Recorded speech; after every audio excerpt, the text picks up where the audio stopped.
Hello, hello. Alors, dans la série Je résine, on continue. Je vous ai montré la dernière fois les moules que j'ai achetés récemment chez Temu, donc pour faire des petits pains d'épices comme ça. Alors ceux-ci étaient complètement ratés, je ne sais pas ce que j'ai fabriqué, j'en avais refait d'autres qui étaient réussis. Ceux-là, ils ont plein de furoncles, là, ils ont des bulles, je ne sais pas pourquoi. Bon. Après, ma résine, elle est vieille, hein. C'était avec celle-ci.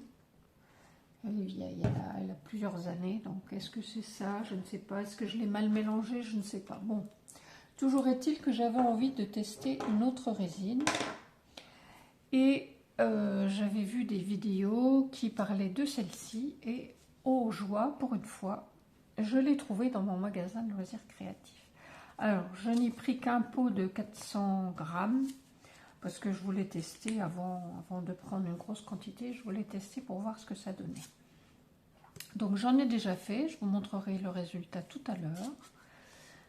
Non, je vais être obligée de vous montrer tout de suite parce qu'il faut que je récupère le moule. Donc j'en ai fait ce matin.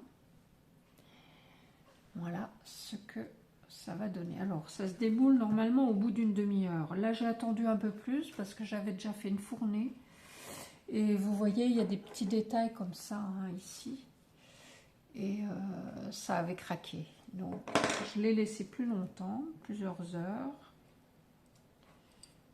Et on va voir ce que ça donne.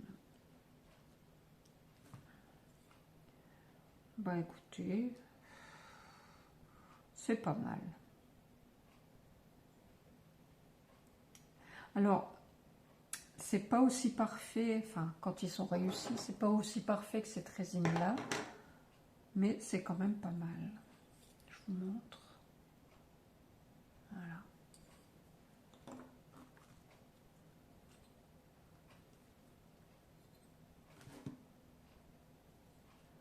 Oh oui. Bon, il y a toujours des petits endroits qui sont cassés. Je ne sais pas pourquoi, là. Hein. Oh, c'est pas grave, j'en rajouterai. Elle est bien blanche. Elle sent pas mauvais. Ouais, il y a quand même un problème avec ça.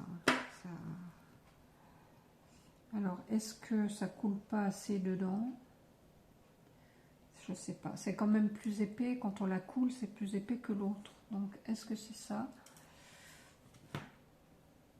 Je ne sais pas. Oui, il y a des petits manques là. Ici. Bon, c'est pas grave. Je trouverai une solution. Allez, je vous montre. Alors donc, il faut pour une portion d'eau, il faut 3 fois et demi de poudre. Donc, on va commencer. Il faut que je me rachète des petits pichets en silicone parce que là, j'en ai pas. Enfin, j'en ai un, mais je trouvais que c'était pas trop pratique. Il est profond, il n'est pas large. Donc je vais en racheter plutôt de ce modèle-là. En attendant, j'ai utilisé un vieux truc. C'était un presse-fruits, un presse-agrumes. Que je n'utilisais pas, donc ça a fait l'affaire. Donc on y va. Il vous faut une balance, bien entendu. On se met à 0. Alors là, j'ai calculé que pour faire les 3 moules, il me faut 30 ml d'eau. Allons-y. Je vais vous avancer un petit peu plus. C'est plutôt comme ça. Voilà.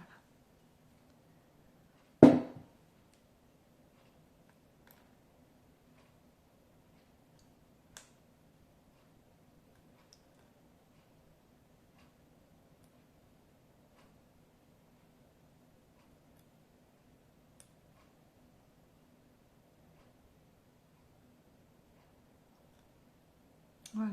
Et il y a même 31, mais c'est pas grave, on va multiplier par 3,5. Donc 31 fois 3,5, ça fait 108 grammes, 5 de poudre. Donc on se remet à 0.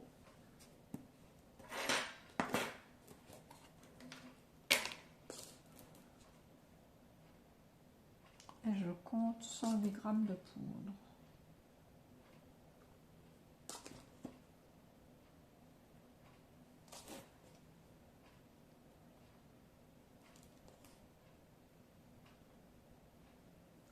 Je vais tourner de l'autre côté, ça vous verrez mieux ce que je fais. Alors je sais pas, j'ai remarqué que sur ma précédente vidéo, on n'arrivait plus à lire à l'endroit, alors que d'habitude j'avais pas ce souci. Je sais pas pourquoi, je sais pas ce qu'il y a eu. Et j'ai beau chercher le réglage, je vois rien du tout. Ça m'intrigue, on va voir cette fois-ci.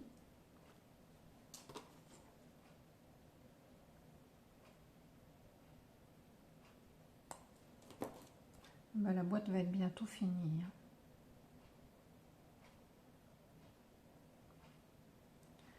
Alors, on est à 100. 100.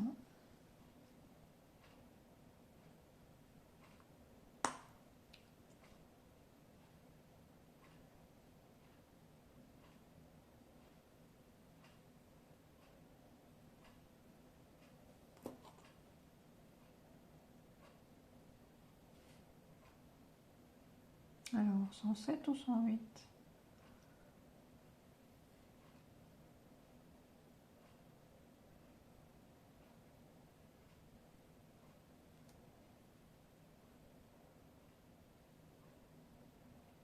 Voilà. Donc, une fois qu'on a ça, on peut enlever la balance. Moi, je prends une fourchette, mais on peut prendre un petit fouet. Et puis, ben, on mélange. On mélange tout ça pour que ça fasse une pâte qui est assez liquide. Mais il faut bien mélanger pendant au moins 1 minute pour qu'il n'y ait plus de grumeaux.